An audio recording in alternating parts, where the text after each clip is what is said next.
E os desafios, com certeza existem os desafios. A gente comentou um pouco sobre distância, né?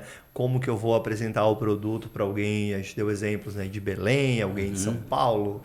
Como que eu vou apresentar para alguém do Sul. Além desses, devem existir desafios tipo de logística, talvez, de entrega de pessoas, né, de mão de obra. Eu acho que hoje nesse país a maior dificuldade é mão de obra. Pessoas. Pessoas. Isso qualquer área. Você é empresário, você sabe disso também, né? Em qualquer área existe sim. A gente foi numa imersão com o Carlos Ferreirinha e ele abordou, uma das primeiras coisas que ele abordou é isso, que é interessante porque ele foi bem claro assim, né? Tipo, vai acontecer um apagão de mão de obra. Vai acontecer, não aconteceu ainda, ou seja, a situação vai piorar. Vai piorar e basta. Entendeu? Porque as pessoas cada vez mais elas não ficam muito tempo, né? Elas Não, por uma mudam. série de coisas, pelo momento, por como é o mundo hoje, por conta de rede social, de uma série de questões, Se né? a gente pegar o celular e dependendo do que a gente vai fazer, a gente vai ganhar mais do que alguém que estudou muito. Exato. Tempo. Então, assim, isso é questionável, isso não é questionável, isso não cabe a gente discutir. Concordo. Mas é uma situação que existe. Então, eu acho que hoje o grande desafio de qualquer empresa, seja SCA, seja em qualquer segmento, é como você... E essa relação de trabalho com as pessoas também, ela começa a ser revista, ela começa a ser... como que se entende essa relação, né? Como é que vão ser as relações de trabalho para os próximos anos, para as próximas décadas? Como é que isso vai se estabelecer? E não adianta a gente achar que, não, porque eu quero assim... Não, porque as pessoas não querem mais. É outra geração, é outra maneira de olhar a relação com o trabalho, o ganho. É outro. É completa. E tem que se entender que é assim. Pode mudar, pode ser diferente. A gente pode tentar conciliar, enxergar, ver como atuar. Mas não dá para a gente achar que não, porque existe uma situação. Então, o grande desafio é esse, as relações de trabalho, ter as pessoas para trabalhar, ter pessoas com conhecimento para trabalhar. Isso é o grande desafio hoje em dia. E o que você sugere, o que vocês fazem para tentar fazer com que essas pessoas... Você falou bastante também na identidade do atendimento, para criar essa sinergia, para que a pessoa possa perceber. Porque por mais difícil que seja, e eu entendo, porque se o outro lado não quer, não tem jeito, né? Você não consegue treinar alguém que não quer ser treinado, concorda comigo? Sim. É impossível. Sim. Você não consegue ensinar alguém para alguém. Você não consegue ensinar alguém que você não desperte a vontade dela querer aprender. Dela querer aprender e até mesmo dela... Como que eu vou falar? Não é só dela querer aprender. É mais profundo do que isso. É dela querer. O que ela quer? Eu acho que o grande desafio hoje para qualquer pessoa, principalmente talvez para o geral, acho que para todo mundo, é assim, o que se quer da vida? O que eu quero da minha vida?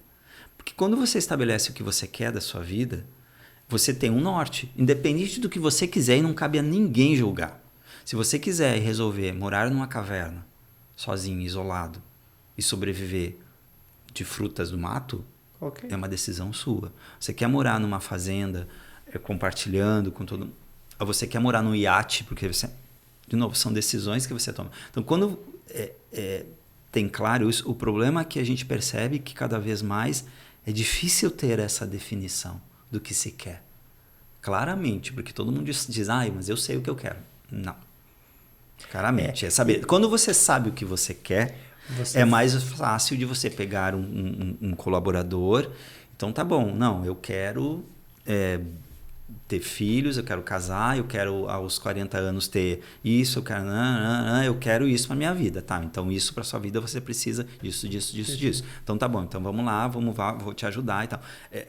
Isso seria mais fácil, porque você sabe, a pessoa quer isso. Claro. Agora, mas enfim, vamos lá, respondendo a outra pergunta. O que a gente faz? Vamos dizer que a gente tem esse cenário ideal, né? Que seja as pessoas querendo e estabelecendo o que querem da sua vida. A gente tem uma série de treinamentos, a gente tem uma série de de aplicações, de experiências que são colocadas e são mostradas, onde a gente passa isso para quê? Principalmente os colaboradores de loja, eles poderem atender o cliente, mostrarem um diferencial, seja diferenciais de projetos, sejam diferenciais de aplicação de produto, né? Mostrar possibilidades para os profissionais de arquitetura, diferente do que sempre foi feito, né? Diferente do que a gente aprendeu. Eu sou uma geração que aprendi móvel com marceneiro, onde o marceneiro fazia os móveis em escala 1:1, em papel, para depois cortar chapa. Então, assim, era uma maneira de projetar totalmente diferente do que é feito hoje. Você fazia no móvel, tinha marceneiros em Porto Alegre que desenhava o seu móvel na escala de 1:1, em papel. E botava lá para você aprovar. Não se faz mais isso. Então é outro momento. Então era tudo. O esquadro era tirado, né? Pegava o canto para ver se estava. Não existe mais isso. Então, se isso não existe mais, eu tenho que me moldar e mudar a maneira que eu projeto para me adaptar aos novos tempos. Então eu não posso achar que eu vou projetar móvel ou vou projetar alguma coisa. Isso é lugar comum, talvez, o que eu esteja falando, tá? Mas a gente percebe que em alguns casos não é. Porque a gente pega alguns projetos que são ainda pensados na parte de técnica e de instalação, que são projetos feitos para marceneiros de 20 anos atrás. E não é mais assim. Não se tem mais uma mão de obra para ficar refilando o móvel na casa do cliente. Então, esse olhar sobre projeto é o que a gente tenta passar para as equipes, para que as equipes passem para os profissionais, para que isso mude esse olhar, né, em uma série de aspectos, né, de detalhes e tudo mais. Então, isso a gente sempre passa. A parte comportamental, a parte de postura para com o cliente. Então, isso a gente sempre... Porque isso faz com que você consiga não ficar, que é o que a nossa conversa lá do começo, que é ficar disputando o preço. Eu acho que se eu posso dar uma dica, é não ter medo de mudar. Eu acho que a gente tem... Obviamente, não é essa coisa, né, do tipo... Todo dia eu vou trocar de emprego. Não é isso. Né? Que até você pode. Claro. Mas ok, não é isso. O que eu estou falando é assim. Quando eu digo mudar, é mudar a visão que você tem das coisas. Eu acho que...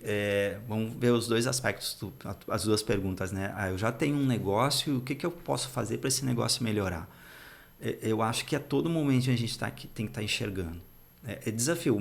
A minha empresa também, a gente está sempre em desafio, a gente está sempre tentando... O mercado de arquitetura e de design é um mercado extremamente concorrente.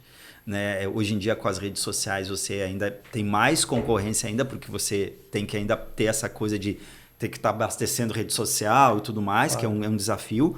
E é uma coisa que para mim, sempre tive uma dificuldade muito grande, até que eu entendi que eu preciso ter uma pessoa para cuidar disso.